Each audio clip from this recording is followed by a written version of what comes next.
우리가 로마서에 대해서 함께 말씀을 나누었습니다. 로마서는 복음이 무엇인가, 그래서 그 복음의 내용, 구체적으로 구원이 무엇이며 믿음이 무엇이며 믿는 사람은 어떻게 사는 것인가, 그것이 로마서 전체의 주제이고 우리가 수요제단에서 바로 그 로마서에 대해서 함께 묵상하였습니다.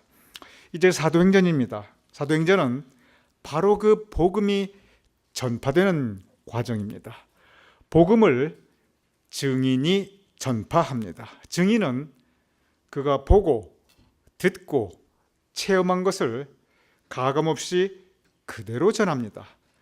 복음을 듣고 읽고 체험한 예수 그리스도의 증인이 교회를 통해서 복음을 전파하는 것이 그것이 사도행전의 역사입니다. 바로 그 전체적인 모습을 지난 시간에 우리가 함께 나누었고, 오늘은 그 사도행전의 구체적인 1장부터 이제 오늘부터 사도행전의 구체적인 1장부터 그 전체적인 그리고 개별적인 모습을 함께 공부해 나가도록 하겠습니다.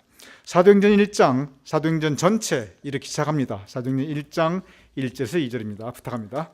데오빌러여, 내가 먼저 쓴 글에는 무릇 예수께서 행하시며 가르치시기를 시작하신부터 그가 택하신 사도들에게 성령으로 명하시고 승천하신 날까지의 일을 기록하였노라. 예, 감사합니다. 이것이 사도행전의 첫 말씀입니다. 여기 보면 데오빌로요. 저게 사람 이름인 것은 압니다. 그러면 데오빌로가 누구인가? 여기에는 몇 가지 학설이 있고, 학설이 있다는 것은 뭐냐면 우리가 무엇이 결정적으로 사실인지 아직 잘 모른다는 뜻입니다. 그 부분을 성경 말씀이지만 아직도 어떤 것이 정확하게 무엇인지 잘 모른다고 그러니 그 부분을 그냥 여러분께 객관적으로 전해드리도록 하겠습니다. 이거 몰라도 천국 가는데 아무 지장 없습니다. 그런데 사도행전에 맨 처음 나오는 단어가 데오빌로이니 저게 무엇인가? 잠깐 그 부분은 그냥 오늘 친교하면서 다 잊어버려도 좋으시니까 제가 여러분께 말씀을 드리도록 하겠습니다. 먼저 이 데오빌로는 여기에서 처음 나오는 단어가 아닙니다. 누가복음 1장에 보면은 데오빌로라는 단어가 똑같이 나옵니다. 그러면 이 데오빌로가 무엇이고 아니면 누구인가? 우선 데오빌로는 사람 이름입니다. 그 부분은 확실합니다. 그런데 이 한국 사람 대부분 한자 두자로 이루어지기 때문에 그 한국 이름에는 뜻이 있습니다. 그 성경에 나타나는 절대 대부분의 이름에도 뜻이 있습니다. 이 데오빌로가 무슨 뜻이냐면, 데오는 하나님의 이란 뜻이고 필로는 이것이 사실은 필로스, 사랑한다는 뜻입니다. 즉 데오빌로는 한국말로 번역하면 하나님을 사랑하는 사람, 그런 뜻입니다. 그러니 이름이 참 좋지요. 이름이 아주 좋습니다. 하나님을 사랑하는 사람. 그래서 어떤 학설에는 여기서 데오빌로여 그러면은 하나님을 사랑하는 모든 사람들을 지칭한다, 이렇게 설명합니다. 그러면 하나님을 사랑하는 모든 사람들, 바로 여러분과 저 그리고 모든 그리스도인들입니다. 모든 믿는 사람은 다 데오빌로입니다. 왜냐하면 우리 모두 하나님을 사랑하기 때문에 그렇습니다. 그래서 여기서 데오빌로여 그럴 때는 하나님을 사랑하는 모든 사람들, 여러분과 저와 그리고 그 모든 크리스찬들을 다 지칭하는 말이다, 이런 학설이 하나 있고, 또 다른 학설은 뭐냐면 누가복음을 보아라 그러면 거기는 데오빌로 그렇게 끝나지 않고 데오빌로 각하라고 써 있습니다.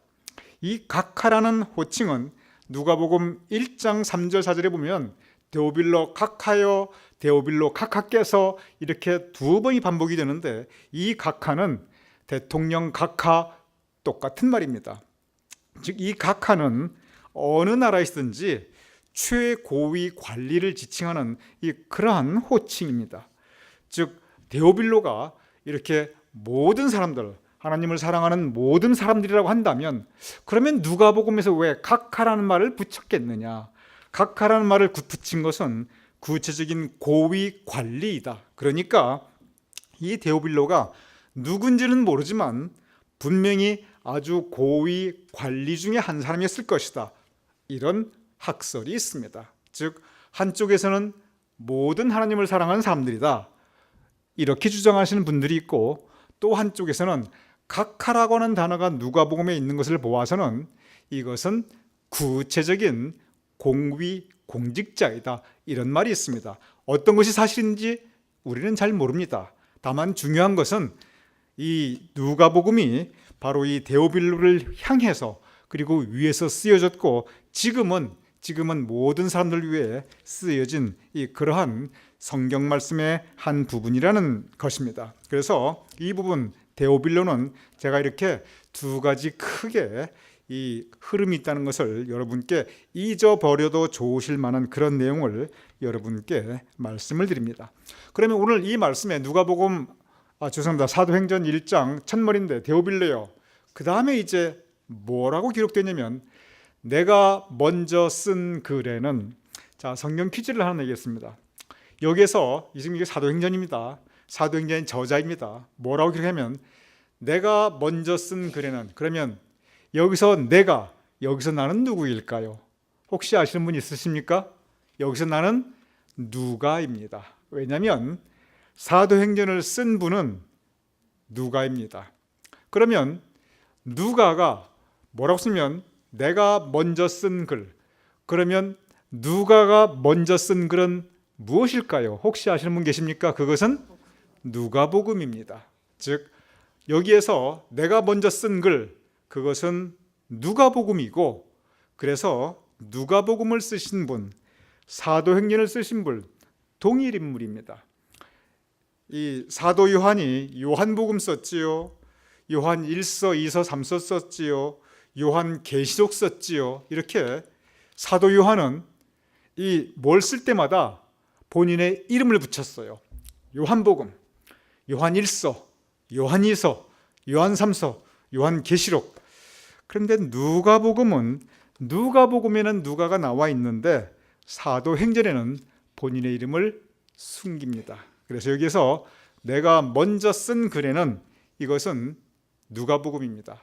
그리고 누가복음 1장에 보면은 아까도 제가 말씀드렸지만 그 말씀이 뭐라고 시작하냐면 데오빌로 각하여, 내가 이제 예수 그리스도에 대해서 내가 데오빌로 각하에게 소상하게 내가 살핀 것을 보고하겠나이다, 이러면서 누가복음이 시작합니다. 그래서 누가복음과 사도행전은 똑같이 누가가 썼고, 누가복음은 예수님에 대한 쓴 책이고, 그리고 사도행전은 교회에 대해서 쓴 책입니다.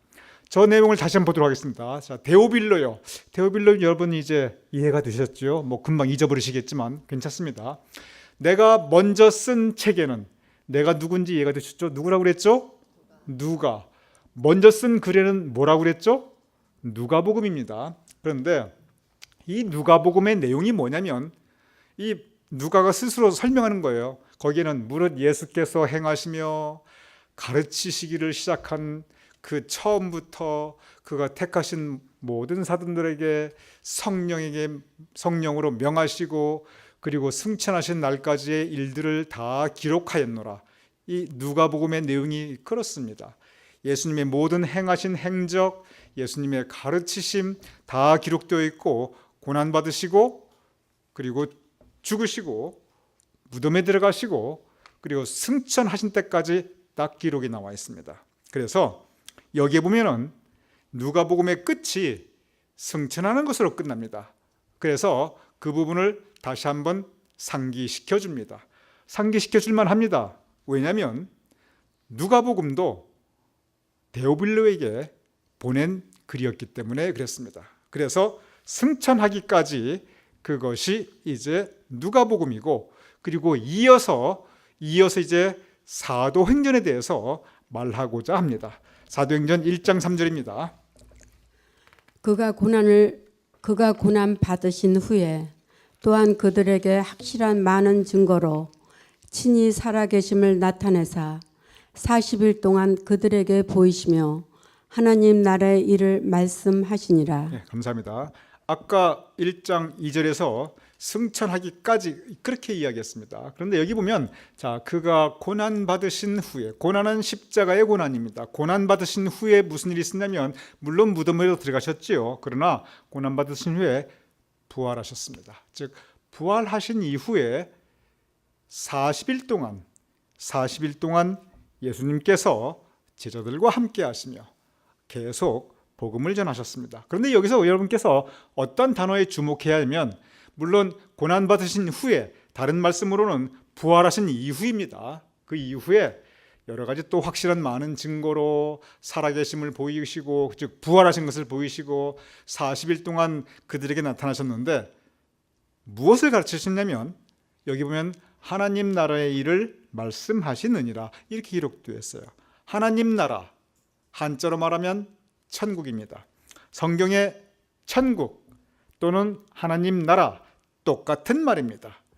성경에 보면 예수님께서 뭘 하셨다고 하시냐면 천국 복음을 전파하였느니라 이렇게 기록되어 있습니다. 즉 예수님께서 그 가르치신 모든 것을 딱 한 단어로 요약한다면 성경은 천국 복음 그렇게 요약하고 있어요.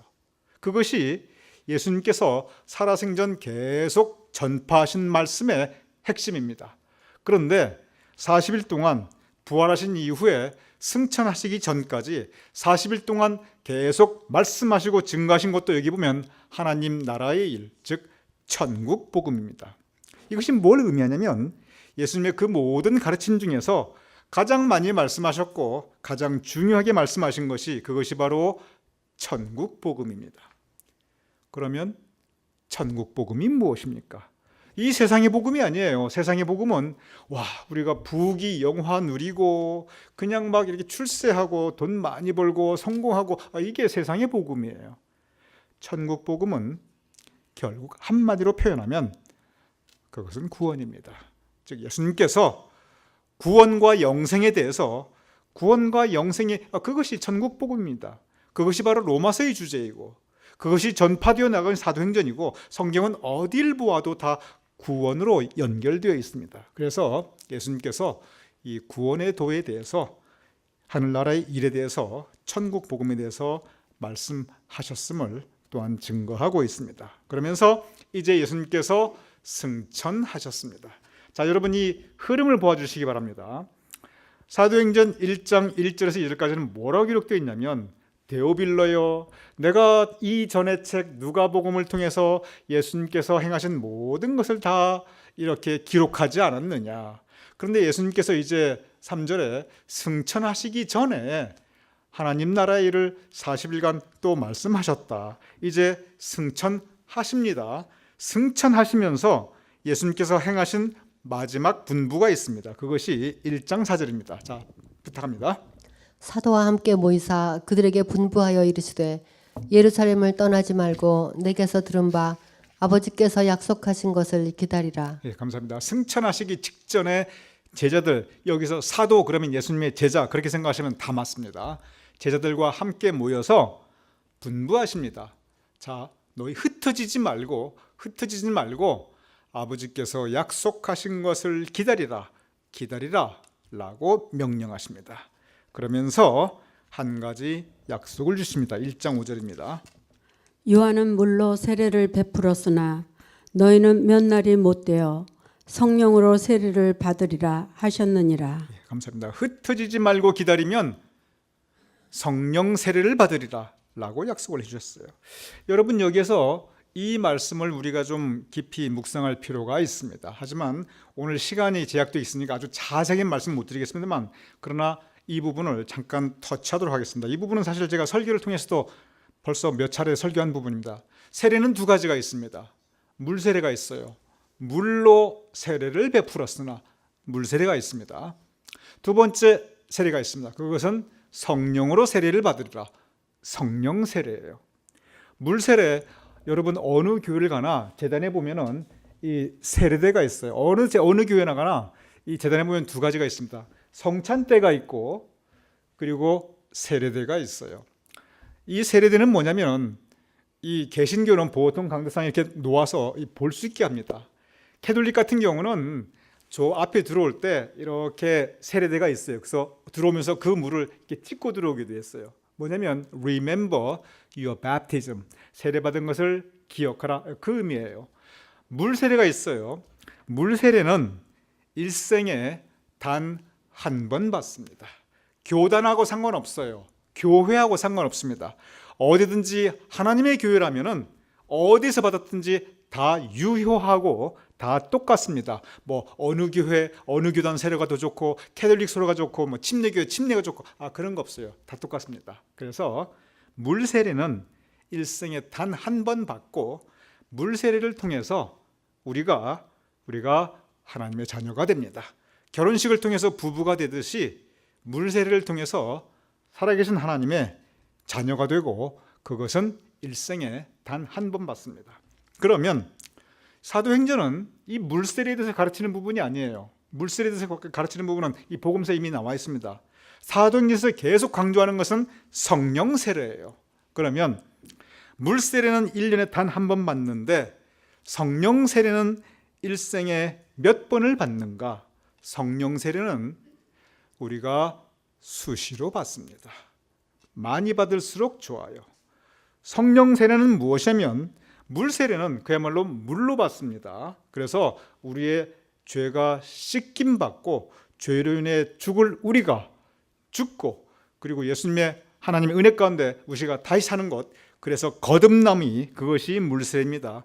성령 세례는 여러분에게 아주 익숙한 단어, 성령의 감동, 감화, 역사하심이 그것이 성령 세례예요. 내 영이 성령에 붙잡힌 바 되고 내 영이 내 몸이 물에 적심받는 것처럼 내 영이 성령에 적심받으면 그것이 성령 세례예요. 성령의 감동, 성령께서 우리의 마음을 움직여 주시고 성령께서 감화, 우리를 변화시켜 주시고 성령께서 역사, 내 안에서 일을 해 주시면 그 감동, 감화의 역사에 내가 순종하면 그것이 성령 세례입니다. 그래서 성령 세례는 우리가 예배 때 받을 수 있고 우리가 성경 읽으면서 받을 수 있고 우리가 찬송하면서 받을 수가 있어요. 성령 세례는 우리가 일상 신앙생활 가운데 언제든지 받을 수 있는 것이 그것이 성령 세례입니다. 사도행전을 그래서 다른 말로 성령 행전이라고 많이 부릅니다. 저는 사도행전을 성령 행전이라고 이 지칭하는 것에 대해서 저는 깊이 공감하고 동의하고 있어요. 왜냐하면 사도행전 역사 자체가 성령의 충만함을 받아, 이 사도행전에 보면 성령의 충만함을 받아, 그 표현이 참 많이 나옵니다. 성령의 충만을 받는 것이 그것이 무슨 뜻이냐면 내 영이 하나님의 영의 충만을 받다는 뜻입니다. 즉 내 영이 내 마음 가운데 성령께서 감동, 감화, 역사하시는 것을 내가 느끼고 그 성령의 감동, 감화, 역사하심에 내가 따라가는 것이 그것이 성령의 충만함을 받는 것입니다. 반대 경우가 있어요. 내 마음에 내 생각만 가득해요. 내 마음에 세상 생각만 가득합니다. 내 마음에 거기서 한 단계 더 나가서 사탄 마귀의 생각이 가득할 수가 있어요. 이것은 사탄의 감동, 감화, 역사함을 받는 거예요. 성령 세례 완전 반대, 사탄 세례 받는 것입니다. 그러면 안 돼요. 성령 세례는 우리의 영이 하나님의 영으로 가득한 것입니다. 그래서 오늘 이 본문 말씀, 요한은 물로 세례를 베풀었으나 너희는 몇 날이 못 되어 성령으로 세례를 받으라. 이 성령 세례가 바로 교회의 시작입니다. 그리고 교회를 이루는 예수님의 증인들, 우리 모두 증인인데 증인은 반드시 물 세례 받고 그리고 성령 세례 받아야 돼요. 물 세례 평생에 한 번 받고 그리고 성령 세례 예배를 통해서, 기도를 통해서, 말씀을 통해서, 찬양을 통해서 우리가 수시로 시시때때로 우리는 받아야 합니다. 그러면 이제 여기에서 예수님께서 이렇게 승천하신 이후에 마지막 분부 약속하신 것이 너희는 몇 날이 못 되어 성령 세례 받으리라 하십니다. 그리고 이제 승천하십니다. 승천하시기 직전에 이 말씀을 주셨고 예수님께서 승천하신 장면 1장 9절입니다. 이 말씀을 마치시고 그들이 보는데 올려져 가시니 구름이 그를 가려 보이지 않게 하더라. 예, 감사합니다. 이 말씀 무슨 말씀이냐면 너희 모여 있어라. 그리고 성령 세례 받을 것이다. 그 말씀 주셨어요. 그리고 승천하셨습니다. 이렇게 이제 예수님께서 승천하셨으니 이 땅에 더 이상 예수님이 계시지 않습니다. 그래서 예수님의 제자들이 그 다음에 무엇을 했는가? 예수님께서 고난 받으실 때는 예수님의 제자들이 다 흩어져 버렸어요. 그런데 예수님께서 승천하신 다음에는 예수님의 제자들이 무엇을 했는가 하면 보겠습니다. 사도행전 1장 13절에서 14절입니다.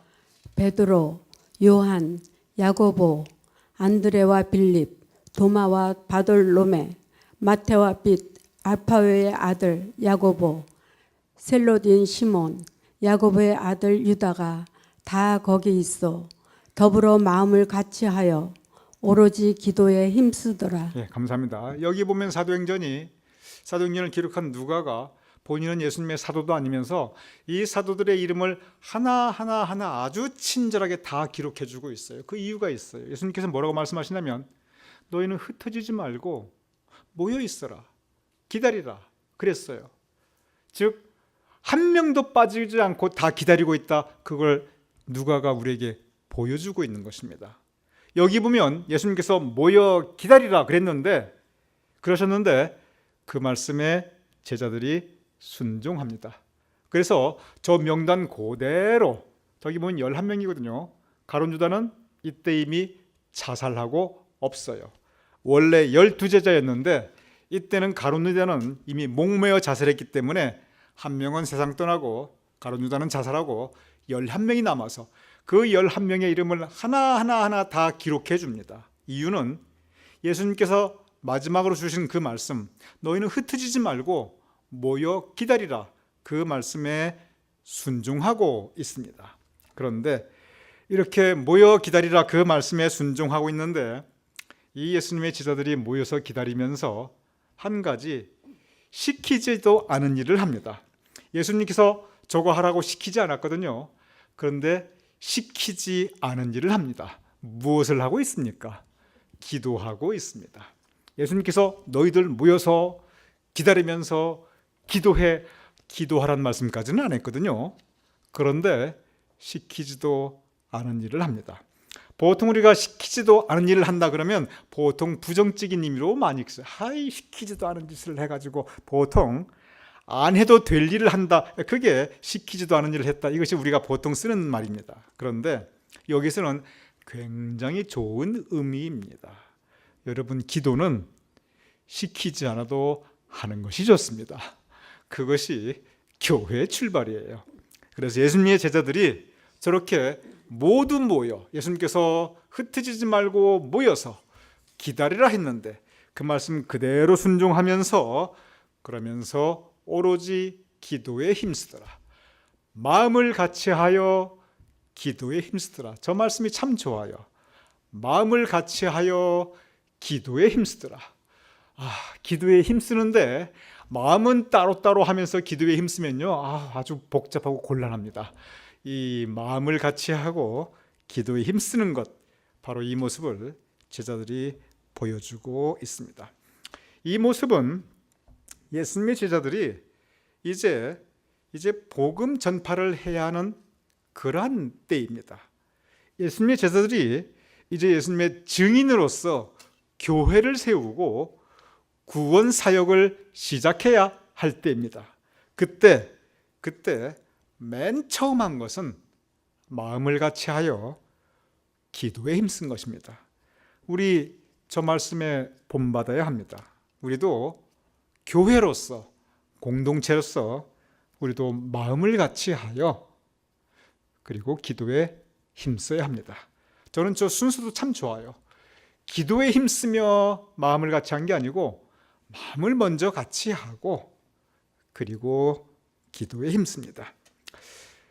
우리가 교회 출발을 생각할 때 베드로가, 예수님의 수제자가 교회가 시작될 때 맨 처음 첫 설교, 즉 성령이 강림하시고 그리고 베드로가 일어나 첫 설교를 한 것을 기억합니다. 그런데 사실은 많은 분들이 몰라서 그렇지 베드로 성령 강림 아직 오지 않았어요. 아직 기다리고 있는 중입니다.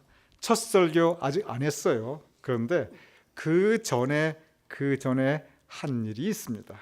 그 전에 했던 연설이 있습니다. 이건 설교가 아니고 일종의 연설이에요. 보도록 하겠습니다. 사도행전 1장 15절 22절입니다. 그때 베드로가 그 형제들 가운데 일어서서 이르되 항상 우리와 함께 다니던 사람 중에 하나를 세워 우리와 더불어 예수께서 부활하심을 증언할 사람이 되게 하여야 하리라. 감사합니다. 아직 성령 강림 전입니다. 성령 강림은 2장에 나타납니다. 그리고 첫 설교하기 전입니다. 첫 설교 역시 2장에 나타납니다. 그런데 모습이 아주 비슷해요. 베드로가 그 형제들 가운데 일어서서 이르되, 첫 설교도 일어서서 했는데 이것은 설교도 아니에요. 일종의 연설 비슷한 이야기예요. 그런데 벌떡 일어나서 무엇을 말하냐면 우리와 항상 함께 다니던 사람 가운데 한 명을 세워서 우리와 더불어 예수께서 부활하심을 증언할, 즉 증인이 하는 것이 증언입니다. 증인만이 증언할 수 있습니다. 보고 듣고 체험한 것이 있어야 할 얘기가 있지요. 증언할 게 있지요. 우리 모두 예수님의 증인입니다. 예수님에 대해서 성경을 책을 통해서 보고 기도 가운데 듣고 우리의 삶 가운데 은혜 체험을 한 바로 그 예수님에 대한 우리의 증언을 우리는 세상을 향해서 할 의무가 있습니다. 그래서 베드로가 무슨 얘기를 했냐면 우리 증인을 세우자. 왜냐하면 11명이니까 한 사람 세우자. 그래서 한 사람을 세웁니다. 사도행전 1장, 오늘 1장의 맨 마지막 부분입니다. 1장 26절입니다. 제비 뽑아 마띠아를 얻으니 그가 11사도의 수에 들어가니라. 네, 감사합니다. 아까 자세하게 11사도의 이름이 다 하나하나 기록되어 있는데 마지막으로 이제 가룟유다 대신에 마띠아가 12번째 사도로 들어가게 됩니다. 그래서 증인들이 구성되게 됩니다. 오늘 이 사도행전 1장을 보면은 여기에 분명한 하나님의 뜻이 있습니다. 예수님께서 복음서에 보면은 천국 복음을 전하시기 전에 먼저 하신 일이 뭐냐면 제자들을 부르십니다. 불러주셨어요. 이 부른다는 것을 부를 소자, 명할 명자, 소명이라고 합니다. 예수님께서 제자들을 소명, 불러주셨습니다. 불러주신 이후에 천국 복음 전파의 사명을 맡겨주십니다. 지금부터 너희는 고기를 낚는 어부가 아니라 사람을 낚는 어부가 되게 하리라. 사람을 낚는 어부, 즉 천국 복음을 전파할 사명을 맡겨주십니다. 예수님께서 천국 복음을 하시기 전에, 전파하시기 전에 제자를 부르셨고, 즉 소명, 그리고 일을 맡겨주셨습니다. 일을 맡겨주신 것을 사명이라고 합니다. 이 소명과 사명이 예수님께서 천국 복음 전파하시기 전에 했던 것입니다. 사도행전도 똑같습니다. 먼저 소명, 제자들, 증인들을 다시 불러주십니다. 이미 부르신 제자들이 모여있고 그리고 새로운 제자 마띠아를 소명, 불러주십니다. 그리고 11제자가 그들의 사명을 새롭게 했고 새로 부르심 받은 마띠아에게 이 천국 복음의 이 전파의 사명, 이를 맡겨주십니다. 그래서 복음서가 소명과 사명으로 시작했듯이 사도행전도 바로 이 소명과 사명으로 시작됩니다. 증인은 소명과 사명으로 이루어집니다. 즉 증인을 불러주시고 그 증인에게 증언, 무엇을 증언합니까? 예수 그리스도의 복음 사역을 전파하는 것이, 그것이 증언입니다. 그것을 사명, 일을 맡겨주십니다. 이 말씀은 여러분과 저에게 동일하게 적용됩니다. 우리 모두 예수 그리스도의 소명, 부르심을 받은 사람들입니다. 그래서 우리를 크리스찬 또는 그리스도인이라고 합니다. 크리스찬이 무슨 뜻입니까? 예수 그리스도를 따라 사는 사람들이란 뜻입니다. 그리스도의 사람들, 예수님의 사람들, 그게 크리스찬입니다. 그리스도인입니다. 우리 모두 크리스찬으로 예수님의 제자로 부름받았습니다. 부름받은 우리들에게는 소명, 사명이 있습니다. 해야 할 일이 있습니다. 우리가 해야 할 일, 예수님의 증언되는 일입니다. 그래서 우리가 교회에서 하는 모든 일들이 다 예수님의 증언으로서의 일을 하는 일입니다. 여러분께서 그런 말씀 하실 수 있습니다. 아이고, 사명, 소명까지는 이해를 하겠는데 나를 불러주셨으니 사명, 일을 맡겨주셨다. 아이고, 이제는 땡큐, 노 땡큐. 제가 이제 나이도 이제 들을 만큼 들었고요. 기운도 예전 같지 않고요. 아이고, 부르심까지는 내가 이해하겠지만 사명은 이제 나 그럴 때 지났습니다. 이제 은퇴해야지요. 우리가 왜 이런 생각을 하냐면 이 사명이라는 것을 구체적으로 뭔가 일을 한다라고 생각하기 때문에 그래요. 뭔가 일을 나가서 뭐 선교지 나가서 돌아다니기도 하고 뭐 노방 전도도 해야 되고 뭐 어디 부서에서 일을 해야 되고, 여러분, 이 사명이 뭐냐면 예수님의 증인으로서의 사명이에요. 예수님의 증인으로서의 사명이 뭘 의미하냐 하면 예수님의 제자로서 살아가는 것이, 그것이 사명입니다. 예수님의 제자로서 예수님의 제자답게 살아가는 것, 그것이 사명을 실천하는 거예요. 그래서 예수님의 제자답게 사는 것이 뭐냐면 꼭 무슨 큰 일을 행하지 않아도 괜찮아요. 하루하루 삶 가운데 내가 따뜻한 말로 상대방의 가슴 속에 따뜻한 은혜를 끼쳤으면 그거 아주 귀한 예수님의 증인입니다. 내가 바르게 생각하고 바르게 살아가면 그거 예수님의 귀한 증인으로서 사명 잘 감당하고 있는 거예요. 내가 하루하루 말씀 보고 기도하고 그리고 하나님 말씀 묵상하며 하나님의 뜻대로 오늘을 살아간다면 그러면 아주 훌륭한 예수님의 증인으로서 사명을 감당하고 있는 것입니다. 우리가 많은 경우 강박관념이 있어요. 꼭 뭔가를 해야 한다. 젊고 힘 있을 때 많은 일 해야지요. 그런데 그것은, 그런 일들은 할 수 있으면 하지만 더 가장 중요한 것은 우리의 삶이 예수 그리스도의 제자로서 합당한 삶을 살아가는 것, 그것이 가장 중요한 겁니다. 이 부부간에 뭔가를 막 하고 그렇지 않아요. 그냥 이렇게 서로 사랑하며 하루하루 삶을 나누며 인생 나누며 살아가면 그게 아름다운 부부의 삶입니다. 마찬가지예요.